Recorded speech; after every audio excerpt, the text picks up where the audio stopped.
And right after Davos, the next weekend, I will travel to India. Indeed, some call it the mother of all deals. और America has proved itself over the years that it's not a reliable partner. और चीनियों के साथ जो आपने धोखा किया है वो चीनी भी देख रहे हैं. यूरोपियन कमीशन की सदर कहती है हम deal of mother of all deals कर रहे हैं, अब इंडिया के साथ हम दूसरी तरफ जा रहे हैं. यूरोपियंस परेशान हैं, वो कह रहे हैं जी हम इंडिया के साथ भी ट्रेड एग्रीमेंट करेंगे. इंडिया तेजी से आगे बढ़ रहा है और जो काम रूस और चीन को करना चाहिए वो इंडिया कर रहा है. अभी मैं मैक्रोन को सुन रहा था, फ्रेंच प्रेसिडेंट एमेनुअल मैक्रोन को वर्ल्ड इकोनॉमिक फोरम में, उसने कहा the world without rules we are moving towards. BRICS has become a big trouble for the United States of America. Trump is realizing कि हो क्या रहा है और उससे वो पैनिक कर रहे हैं. और अमेरिका को आंखों में आंख डाल के पहली बार अगर किसी ने चैलेंज किया था तो प्रधानमंत्री मोदी ने किया. इंडिया, इसराइल और यूएई भी एक दिफाई माहदे की तैयारी कर रहे हैं. टीटीपी तो संभल नहीं रहा है सर. टीटीपी को देखो, यूनिफॉर्म और हेलमेट पहन पहन कर ठोक किसको रहे हैं? मुनीर की आर्मी को. वो एक डिसिप्लिन्ड आर्मी के जर्नैल की भाषा नहीं थी. वो हीरा मंडी के अंदर जो तवायफ होती है ना, जो शरीर बेचती है, अपना जिस्म बेचती है, वो कह रहे हैं कि अगर मजे ना करा दिए तो पैसे वापस. ये तो ऐसे तो औकात है DGISPR आपके स्पोक्स पर्सन. दुनिया बदलने जा रही है. पाकिस्तान ने उस वक्त अमेरिका की गोद में बैठने का फैसला किया है, गौर कीजिएगा, जिस वक्त यूरोप भी अमेरिका को छोड़ने का सोच रहा है, यहां तक कि कनाडा भी अमेरिका को छोड़ने का सोच रहा है. ये जो रशियंस से तेल लिया जा रहा है, यूक्रेन जो चला रहा है, यूक्रेन खुद भारतीय डीजल यूज कर रहा है, वो डीजल वही है जो रशियन तेल से बन के जा रहा है. दोस्तों, इस वक्त ग्लोबल पॉलिटिक्स में कहा जा रहा है कि there is only one thing and that is anarchy. International system में ये जो ईयर है, this is called year of anarchy. अभी मैं मैक्रोन को सुन रहा था, फ्रेंच प्रेसिडेंट एमेनुअल मैक्रोन को वर्ल्ड इकोनॉमिक फोरम में, उसने कहा the world without rules we are moving towards और we are shifting to the world without rules. Because ये जो सारे के सारे जो अमेरिकन एंड यूरोपियन एलाइज हैं, इन्होंने कहा कि there was an anarchy and since 1945 the United States और उसके जो एलाइज थे, उन्होंने एक rules based international order craft किया और जिससे वो उन्होंने कहा जी कि peace among the great parts होना चाहिए, ओपन ट्रेड होनी चाहिए, इंटरनेशनल सिस्टम को फैसिलिटेट करना चाहिए. अब जो वर्ल्ड है उस वक्त स्टेबल हो गई थी. अब वो कह रहे हैं कि वर्ल्ड विदाउट रूल्स की तरफ हम जा रहे हैं. इंटरेस्टिंग बात बताऊं, डोनाल्ड ट्रंप ने आज एक ट्वीट की है. उसने तो यार बहुत ट्वीट्स की हैं. एक तो उन्होंने सीधी सीधी ट्वीट की और कहा है कि भैया ये जो बरतानिया है को उसने स्टूपिड ही कह दिया. ठीक है ना जी. उन्होंने कहा shockingly our brilliant NATO ally the United Kingdom is currently planning to give away the island of Diego Garcia, the site of the vital US military base, to Mauritius. वो मॉरिशस को दे रहा है and so for no reason whatsoever वहां पे Chinese आ सकते हैं, Russian आ सकते हैं, और रशियन और चाइनीज ने हमारी वीकनेस को देख लिया. और ये इंटरनेशनल पावर्स हैं जिसमें वो कहते हैं कि ये स्ट्रेंथ को देखते हैं. अमेरिका और जो अमेरिका के जो लीडरशिप है वो भी सब कुछ देख रही है. और यूके जो है वो गिव अवे कर रहा है important island land in the act of great stupidity and in other way is a long line of national security reasons. Greenland भी जो हमें एक्वायर करना है. डेनमार्क और जो यूरोपियन एलाइज हैं, they have to do the right thing. पहले 10% tariff उसने लगा दिया, तो यूरोप को भी उसने कहा. अब मजे की बात बताऊं, ये जो डियागो गार्सिया का जो आइलैंड है, इस पे ये इंडियन ओशन रीजन के अंदर है और इसके ऊपर बड़ी लंबी चौड़ी कन्वर्सेशंस हुई हैं. इंडिया ने बेसिकली यूके से ये आइलैंड वापस मॉरिशस को लेके दिया. तो इंडिया बेसिकली इसमें वो भी एक किस्म का उसका भी किरदार है, इंडिया का भी किरदार है. और वो क्या कह रहे हैं कि यार ये क्या मतलब तुमने ग्रेट स्टुपिडिटी. अब ट्रम्प साहब जो है ना, जो बातें वो कर रहे हैं, जो काम वो कर रहे हैं, जो चीजें वो कह रहे हैं, भाई वो तो सारी की सारी इंटरनेशनल सिस्टम जो है वो तो मतलब हिल के रह गया. ट्रम्प ने कहा है कि we are moving towards the world without rules. हम उस दुनिया में जा रहे हैं जहां पे कोई रूल, मैक्रोन ने कहा है. तो एक तो आपको इस चीज की समझ आ जानी चाहिए. ट्रम्प ने आज एक तस्वीर लगाई हुई थी अपने ट्रूथ सोशल पे. उसने कहा भाईजान एक चीज याद रख लो, मैंने झंडा लहराना है अमेरिका का, मैंने अमेरिका का झंडा जो है वो लहराना है उसके ऊपर, ग्रीनलैंड के ऊपर. और उसने जनाब वो सारी उसके ऊपर एक वो तस्वीर भी लगा दी कि जिसमें वो झंडा लगा रहा है, वो झंडा लगा रहा है. और साथ उसके महल मार्को रूबियो खड़ा हुआ है और साथ उसके जेडी वांस खड़ा हुआ. ये देखिए ना कि इस वक्त जो सुपर पावर है अमेरिका, उनके प्रेसिडेंट जो है डोनाल्ड ट्रंप, वो तो तारीफें करते नहीं थक रहे पाकिस्तान की. और आपकी इकोनॉमी को भी उन्होंने कह दिया कि जी आपकी इकोनॉमी जो है उसको भी उसने एक तरह से फेक बताया. और ये हुआ क्या है अचानक से अमेरिका पाकिस्तान की वाह और भारत से नाराज क्यों लग रहा है? पड़ा रहेगा, डजंट मैटर. देखिए मैं आपको एक बात बताता हूँ कि एक वक्त था, एक समय था जब we both as in Pakistan and India used to bother about what the Americans think, अमेरिकी क्या सोचते हैं, अमेरिकी आप सदर की तो बात छोड़ दीजिए, प्रेसिडेंट की तो बात छोड़ दीजिए, उनके सेक्रेटरी ऑफ स्टेट का भी फोन आता था तो यहाँ पे अटेंशन में होते थे सारे। वो वक्त गुजर गया, वो चला गया, वो था एक वक्त, वो चला गया। भारत बहुत आगे निकल गया वहां से। और अमेरिका को आंखों में आंख डाल के पहली बार अगर किसी ने चैलेंज किया था तो प्रधानमंत्री मोदी ने किया था। उसके बाद से धीरे धीरे धीरे धीरे जो देखिए अमेरिका के ऊपर अगर आप इतना एतबार करके चल रहे हैं और अगर आपको लग रहा है कि अमेरिका आपके लिए या ट्रंप आपके लिए कुछ करेगा तो आप गलतफहमी में। जो वर्ल्ड वॉर 2 के बाद से लेके आज तक का एक वर्ल्ड ऑर्डर चल रहा था उसको ब्रीच करने का काम डोनाल्ड ट्रंप ने किया। एक नेटो अलाई ग्रीनलैंड को कह रहा है कि साहब हम तुम्हारे को अपनी स्टेट बनाएंगे, हम खरीदेंगे, तुम अगर प्यार से नहीं मानोगे तो हम जोर जबरदस्ती तुमको लेंगे, और कह रहा है कि ग्रीनलैंड के बाद कनाडा का नंबर लगाएंगे। वेनेजुएला में उन्होंने क्या किया आपने देखा, आपके साथ कब क्या हो जाए आप खुद नहीं जानते। देखिए when you dance with the devil dances with you, और दर हकीकत you are dancing with the devil and you are a devil yourself also. देखो अगर आपको लग रहा है कि ये जो करंट सिचुएशन है this is going to last for ever and it is a policy decision, आपको गलती है, आपको गलतफहमी है। और America has proved itself over the years that it's not a reliable partner. और चीनियों के साथ जो आपने धोखा किया है वो चीनी भी देख रहे हैं। तो आपने हकीकत में क्या अचीव किया, क्या खोया पाया? वो कहते हैं ना खोया पाया का हिसाब लगा लो एक बार।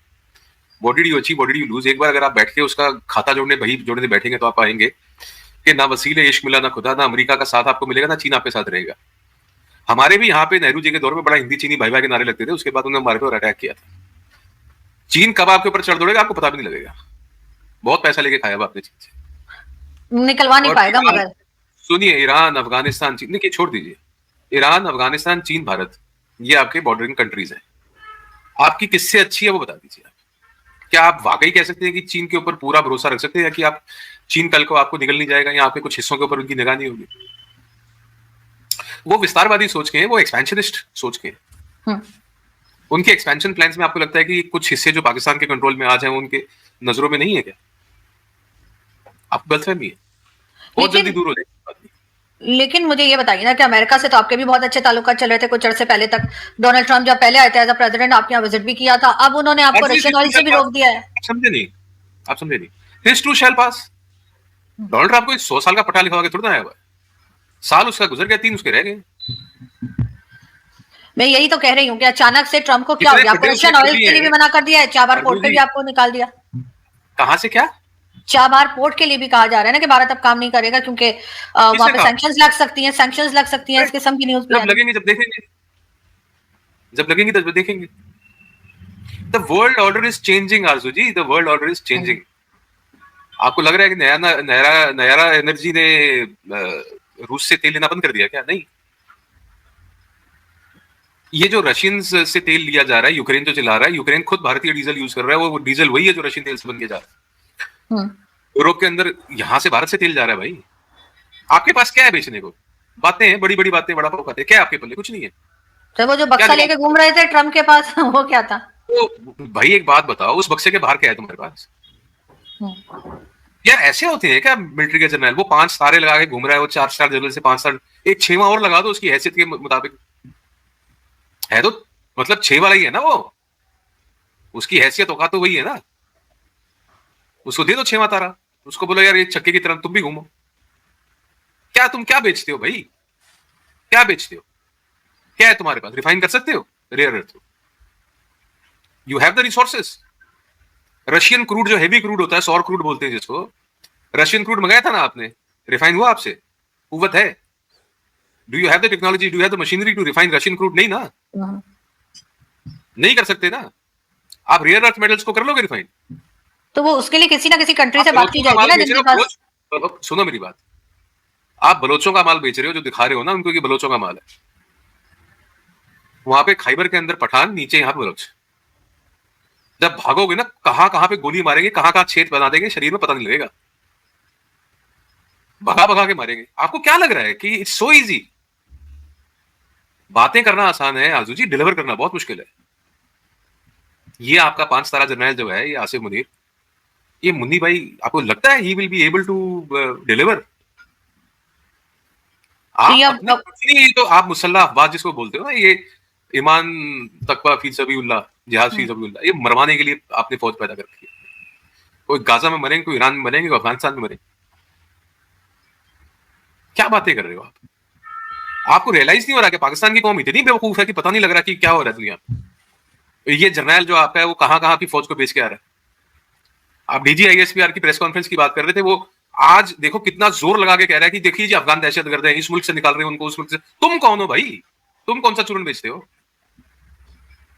कितनी दहशतगर्द तंजीमें हैं जो पाकिस्तान के अंदर है, जो डिक्लेयर दहशतगर्द। तुमको बहुत खुशी हो रही है कि साहब BLA को दहशतगर्द तंजीम। तुम बताओ ना, तुम्हारी कितनी डिक्लेयर, तुमने कितनी दहशतगर्द तंजीमें पैदा करी। और मुझे उस वक्त हंसी आ रही थी जिस वक्त कह रहा था कि जी हमको कौन पैसे दे रहा है, कौन डॉलर दे रहा है हमारे को, हम अपने टैक्स पेयर के हलाल के पैसे से दहशतगर्दी के खिलाफ लड़ रहे हैं। हंसी आ रही थी। और सामने बैठे जो आपके सहाफी हैं, जो पत्रकार हैं, वो भी हंस रहे थे। सबको पता है कि सालो तुमने भर भर के पैसा खाया, दहशतगर्द खुद बनाए और उनको मारने के लिए खुद पैसा लिया। क्या ये कोई नोन फैक्ट नहीं है क्या? ये परवेज मुशर्रफ ने फर्जी लोग जो हैं वो गलियों में से पकड़ पकड़ के जाके अमरीकियों को दे दिए, दहशतगर्द बता के।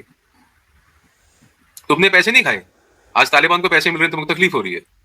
ललकार तो आप लोगों को रहे थे ना वो प्रेस कॉन्फ्रेंस में अपनी, कि जी आ जाइए फिर हम और जहाज गिरा देंगे, ट्रम्प भी साथ दे रहे हैं। ट्रम्प नहीं कहा था और जहाज गिराएं, पाकिस्तानियों को तो पता भी नहीं था। भाषा थी ना, वो एक डिसिप्लिन्ड आर्मी के जर्नैल की भाषा नहीं थी। वो हीरा मंडी के अंदर जो तवायफ होती है ना, जो शरीर बेचती है, अपना जिस्म बेचती है, वो कह रही है कि अगर मजे ना करा दिए तो पैसे वापस। ये तो ऐसे तो औकात है DGISPR आपके स्पोक्स पर्सन की। तवायफ अच्छी होती तुमसे, 3 सितारे कॉलर पे लगा के तुम क्रास लैंग्वेज में, घटिया भाषा में, जो गली के ऊपर खड़े होकर बात करते हैं उस भाषा में तुम बात कर रहे हो कि मजे ना करा दिए। तुम्हारे थोड़े से मजे करवाए थे। मूर्खों को ये चूरन चटाना बहुत आसान है। हम लोगों को, आप जब ये प्रेस कॉन्फ्रेंस ये जो 4-4 घंटे, पता नहीं इनके अंदर कहां से इतना स्टेमिना आता है झूठ बोलने का, और क्या तैयारी करके आते हैं, ये किसको इंप्रेस कर रही है बकवास करके, ये भाषा बोल के। एक बात आपको याद करा दूं, सुनिए, अगर आपका प्रोग्राम मुन्नी देखती है और ये अगर अहमद चौधरी देखता है तो उसको बता देना कि आज भी तुम्हारी 93,000 पत्नियों पड़ी हुई है, ले जाना कभी आके तुम्हारे। समझ में आई बात? कौन से पैसे वापस करने की बात कर रहा है ये? तुम्हारे पास है क्या? पतलूने तुम्हारी यहां पड़ी हैं, पैसे कौन से तुम्हारे पास? छोड़ो ना अर्जू जी, कहां पाकिस्तान के साथ हमारी कंपैरिजन कर रहे हो? बात ही मत किया करो ना पाकिस्तान की। जब आपका डिक्टेटर बोलता है कि हम कचड़े की, हम डंप ट्रक हैं, बात खत्म हो गई। कचड़े से क्या बात कर रही, कबाड़ के साथ क्या कंपैरिजन? नहीं खैर, हम तो कंपैरिजन नहीं कर रहे। खैर हम तो कहते हैं कि एजुकेशन सिस्टम या जो है वो बांग्लादेश का भी हमसे बेहतर है, भारत का भी हमसे अच्छा है। वो तो हम खुद कहते हैं कि हमारे यहाँ जितने 3-3.5 करोड़ बच्चा जो है, बार बार ऑफिशियली ये तो बताया जाता है कि स्कूल से बाहर है, उनको सही होना चाहिए। अरे सुनो, आप एजुकेशन की बात कर रहे हो, आप मेरे को बता दो रिसर्च में कहां पे हो, साइंस एंड टेक्नोलॉजी में कहां पे हो, मेडिकल साइंसेस में कहां पे हो? आप एक फील्ड बताओ ना मेरे को। ये मैंने जो बताया आपको, गधे बेचने में, दहशतगर्दी में, बेगैरती में, ये हीरा मंडी में, तवायफी में, और ये भोंडपने में, और ये नाच गाने में, इन सब चीजों को छोड़ दो आप। लेकिन यहाँ तो ये बताया जा रहा है कि ऑपरेशन सिंदूर के बाद ये जुगते लगाने में, इन चीजों को छोड़ दो आप। ऑन अ सीरियस नोट, मतलब जो एक सिविलाइज्ड वर्ल्ड है उसमें आप कौन सा एक ऐसा सेक्टर है जिसके अंदर पाकिस्तान भारत से आगे? एक बताइए। चलिए मैं आपके ऊपर छोड़ दूं, आप भी साफी हैं, एक नहीं देखिए, आगे तो नहीं है, लेकिन फिर भी आप देखें सऊदी अरेबिया डिफेंस डील कर रहा है, चाइना भी कुछ ना कुछ काम कर रहा है पाकिस्तान के साथ। डोनाल्ड ट्रंप सबसे बढ़कर, तो डोनाल्ड ट्रंप किस बात की तारीफें करते चले जा रहे हैं, वो भी आप देखें। ऐसा होता है कि मैं समझाता हूँ आपको जी। जब आप शादी ब्याह में जाते हो, आपने कभी प्लेट में खाना खाते हो, नीचे टिश्यू पेपर रखते हो? जी। पूरा टाइम आप टिश्यू पेपर को संभाल के रखते हो जब तक खाना खा नहीं लेते आप। खाना खाने के बाद क्या करते हो आप? प्लेट कहाँ रखते हो? टिश्यू पेपर का क्या करते हो आप? फेंक हाथ पोंछ के। आप वो टिश्यू पेपर हैं जनाब, अभी आपको हाथ में रखा हुआ है, प्लेट के नीचे हैं आप। जिस दिन खाना खत्म हो जाएगा उस दिन आपका मुंह पोंछ के, हाथ पोंछ के फेंक दीजिए आगे आप। समझ आ रही है आपको बात? तो दोस्तों, जैसा कि आपने क्लिप में देखा कि EU की जो प्रेसिडेंट है ना, वो भारत में दौरे के लिए आई थी और उसके बाद वो बड़ी बड़ी डील्स करके गई हैं भारत के साथ में। मतलब कि अब भारत के साथ में कहा जा रहा है कि भाई रक्षा क्षेत्र में, ठीक है भाई साहब, और एक्सपोर्ट के क्षेत्र में मतलब कि बहुत ज़्यादा मतलब कि व्यापार होगा भारत और EU के बीच में। इससे मतलब कि फ़ायदा होगा भारत को, ठीक है भाई साहब, क्योंकि भाई साहब जो EU है ना, वो भारत के साथ में आ गया है, पहले भारत के साथ में नहीं था, ठीक है भाई साहब। हर चीज़ वो सेंसस लगाता था भारत के लिए, ठीक है भाई साहब। भारत को कहता था कि भाई आप रशिया से ऑयल नहीं ले सकते, क्रूड ऑयल नहीं खरीद सकते, ठीक है भाई साहब। लेकिन भाई साहब भारत से ही वो रिफाइन करवा के और तेल अपने पास मंगवाते थे, ठीक है भाई साहब। ये भी एक दौरा चरित्र था मतलब कि EU का। लेकिन भाई अब जो है ना, ट्रंप ने जब से लात मारी ना अपनी नेटो एलाई को, ठीक है भाई साहब, तब से ही ईयू है ना जो भारत के साथ में आ गया, क्योंकि वो उन्हें पता चल गया कि भाई ट्रम्प अब उनको नहीं छोड़ेगा भाई साहब, वो अपने नेटो मेंबर को मतलब कि थ्रेटन कर रहा है। तो भाई साहब आप सोचने की बात है कि भाई साहब मतलब कि ग्रीनलैंड है जो मतलब कि भाई डेनमार्क का एक टेरिटरी है, मतलब डेनिश डेनिश किंगडम की एक टेरिटरी है। ग्रीनलैंड को मतलब हथियाने के लिए ट्रम्प मतलब कि पूरा जोर लगा रहा है, ठीक है भाई साहब। मतलब कि भाई हर दिन वो मतलब कुछ ना कुछ ऐसा कर रहा है कि भाई साहब मतलब कि टेंशन्स पैदा हो रही हैं जिसमें ईयू और मतलब यूरोप और अमेरिका के बीच में, ठीक है भाई साहब। अब क्या कर रहा है, ट्रूथ सोशल है कोई मतलब कि क्या बोलते हैं, ट्रम्प वहाँ पे मतलब कि पोस्ट वगैरह डालता रहता है, वहाँ पे एक फ़ोटो डाली है मतलब ग्रीनलैंड पे मतलब कि झंडा लहरा दिया गया है भाई साहब। ऐसी कोई फ़ोटो डाली गई है ट्रम्प द्वारा, ठीक है भाई साहब। मतलब कि भाई ट्रम्प मतलब कि ग्रीनलैंड के पीछे ही हाथ धो के पीछे पड़ गया है। मतलब कि भाई साहब बहाना क्या ले रहा है कि भाई साहब वहाँ पे चाइनीज शिप्स आती हैं और रशियन शिप्स आती हैं और ये अमेरिका की सिक्योरिटी के लिए खतरा है भाई साहब। मतलब कि वाह वाह, मतलब कि भाई साहब अमेरिका को भी भाई साहब खतरा होता है, भाई सुपर पावर को भी खतरा होता है भाई साहब। इतनी बड़ी सुपर पावर मतलब कि भाई साहब रशिया और चाइनीज से खतरा हो रहा है, ठीक है भाई साहब। ये बहाना ले रहा है भाई ट्रम्प, ठीक है भाई साहब, हथियाने के लिए ग्रीनलैंड को। उसके बाद भाई कनाडा से भी खतरा हो रहा होगा फिर तो, कनाडा को भी बोल रखा है यार आपने तो कि भाई कनाडा भी मतलब कि भाई साहब हम कनाडा भी अमेरिका में शामिल हो जाए तो भाई साहब कनाडा से भी खतरा हो रहा होगा, वहाँ से भी शिप्स आ रही होंगी भाई क्या बोलते हैं रशिया की और भाई और चाइनीज़ की। तो भाई मतलब कि भाई ये मतलब किसको चूरन दिया जा रहा है भाई साहब, है ठीक है भाई साहब। भाई ट्रम्प मतलब कि भाई जितनी बेइज्जती करवा रहा है ना अमेरिका की भाई साहब वो किसी ने नहीं करवाई, ठीक है भाई साहब। मतलब कि भाई सुबह उठता है ना नाश्ता करता है तो पता नहीं क्या बात कर रहा होता है, ठीक है भाई साहब। और फिर लंच में होता है ना वो फिर दूसरी बात करता है, और जब डिनर करता है ना ये सारी बातें भूल चुका होता है, ठीक है भाई साहब। भाई इसका समझ नहीं आता कि करेगा क्या, मतलब कि खाम खा की पंगेबाजी ले रहा है ईयू से। मतलब कि ईयू के प्रेसिडेंट ने तो साफ साफ बोल दिया कि भाई साहब आप हम सारी डील्स व्यापार वगैरह रक्षा समझौता सब कुछ इतिहास में सबसे बड़ी डील होने वाली है भाई साहब ईयू और भारत की, ठीक है भाई। तो भाई साहब ऐतिहासिक डील होने वाली है भारत और ईयू की, तो भाई साहब ये तो भाई अलग ही बात होगी ना भाई साहब, ठीक है भाई साहब। अब ट्रम्प ने मतलब कि अपने पैर पर कुल्हाड़ी मार ली है। पहले तो भाई साहब अमेरिका और यूरोप दोनों एक ही सुर में बात करते थे भारत के खिलाफ में, ठीक है भाई साहब। रशिया को लेके कि भाई साहब रशिया की वॉर में भाई साहब फंडिंग कर रहा है भारत, भारत फंडिंग कर रहा है, जबकि खुद भी तेल मंगवा रहे थे क्या बोलते हैं यूरोप तो भर भर के तेल मंगवा रहा था, ठीक है भाई साहब भारत से रशिया का तेल, ठीक है भाई साहब। और डायरेक्ट डील भी कर रहे थे भाई साहब रशिया से, ठीक है भाई साहब। और अमेरिका भी अपने न्यूक्लियर पावर प्लांट के लिए भी भाई साहब एनर्जी खपत पूरी कर रहा था रशिया से, तब कोई दिक्कत नहीं थी भाई साहब, तब कोई भी दिक्कत नहीं थी भाई, बिल्कुल भी नहीं। अब जब क्या बोलते हैं यूरोप को पता चला है ना भाई साहब, ये तो भाई साहब यूरोप के लिए ही खतरा है, ये ट्रम्प जो है यूरोप के लिए ही खतरा है। तो भाई साहब आप भारत के साथ अलाई कर रहे हैं, ठीक है भाई साहब। मतलब कि भाई ये भी दोहरा चरित्र है बहुत तगड़ा वाला, ठीक है भाई साहब। फ्रांस तो भाई साहब भारत के साथ पहले से ही था, क्योंकि फ्रांस तो भाई साहब राफेल भी दिए हैं भाई भारत को, भाई साहब भारत ने खरीदे हैं भाई साहब, अपने डॉलर फेंके हैं और डॉलर दिए हैं और भाई साहब फ्रांस से क्या बोलते हैं राफेल खरीदे हैं भाई साहब। अभी तो कितने बहुत ज़्यादा, अभी तो 100-150 और मतलब कि राफेल आने वाले हैं भारत के पास, अभी तो कुछ भी नहीं आए हैं, ठीक है भाई साहब। इतनी बड़ी बड़ी डीलें करी है, फ्रांस तो भाई भारत के साथ में था और फ्रांस भाई सही भी है, ठीक है भाई साहब। उसे पहले से पता है भाई साहब अमेरिका क्या चीज़ है, इस वजह से भाई वो पहले से साइड में रहता था भाई साहब, मतलब कि वो स्पेस ही नहीं देता था अमेरिका को भाई साहब बिल्कुल भी। लेकिन भाई साहब अब क्या है कि भाई पूरा यूरोप भारत के साथ में आ गया है, ठीक है भाई साहब। अब पाकिस्तान का क्या बनेगा, लेकिन भाई पाकिस्तान तो भाई गोद में खेल रहा था ट्रम्प की, ठीक है भाई साहब। भाई साहब वो अटैची भर के रेयर अर्थ में मटेरियल भी जा रहे थे भाई साहब बलूचिस्तान के भाई साहब। खैर वो बात अलग है कि भाई बलूचिस्तान से निकालते कैसे, पाकिस्तान अलग है कि भाई साहब वो बलूचिस्तान से रेयर अर्थ मटेरियल जो ट्रम्प को देने वाले थे वो निकालते कैसे पाकिस्तानी, वो बात अलग थी। खैर लेकिन भाई साहब जो पाकिस्तान ट्रम्प की गोद में खेल रहा था भाई साहब, अब क्या करेगा भाई साहब। मतलब कि ऐसे टाइम पे मतलब कि गए हैं वो ट्रम्प की गोद में खेल रहे हैं, जबकि क्या बोलते हैं यूरोप भी भारत के साथ में आ गया है, ठीक है भाई साहब। पूरा एंटायर वेस्ट पूरा भारत के साथ में आ गया है, बस अमेरिका जो कि भाई साहब अमेरिका को तो भाई साहब काम करवाना है ना पाकिस्तान से। अभी गाज़ा में के लिए भाई साहब इन्विटेशन भेज दिया गया है, ठीक है भाई साहब। गाज़ा पीस टॉक के लिए भाई साहब हमास को डिसआर्म करवाने के लिए पाकिस्तानियों को मतलब कि भेज दिया गया है भाई साहब कि आओ अपनी फौज भेजो। और उसके बाद जैसे पहले करा था ज़ियाउल हक ने, जैसे फ़लस्तीनियों को मार दिया था, मतलब कि फ़लस्तीनियों को मारने के लिए पाकिस्तानियों को बुलाया था भाई साहब। उसके बाद भाई साहब ये पाकिस्तानी कहते हैं हम तो फ़लस्तीनियों के लिए जान दे देंगे।